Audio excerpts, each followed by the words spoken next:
Hi friends, இன்றைக்கி சாம்பார் சாதம், ரசம் சாதம், தயிர் சாதத்துக்கு சூப்பரான ஒரு சைட் டிஷ் பெப்பர் சோயா எப்படி செய்யலான்னு பார்க்கலாமா?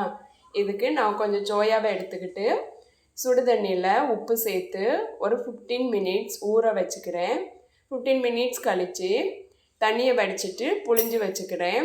இப்போது ஒரு வடைச்சட்டியை அடுப்பில் வச்சு எண்ணெய் ஊற்றி கடுகு சேர்த்து பொரிஞ்சதும் பொடி பொடியாக நறுக்கி வச்சுருக்கிற வெங்காயம் கருவேப்பிலை சேர்த்து வதக்கிக்கிறேன். வெங்காயம் வதங்கியதும் இதோட மஞ்சள் தூள், மிளகாய்த்தூள், காஷ்மீரி மிளகாய்த்தூள், மல்லித்தூள், கரம் மசாலா, உப்பு சேர்த்து மிக்ஸ் பண்ணி விடுறேன்.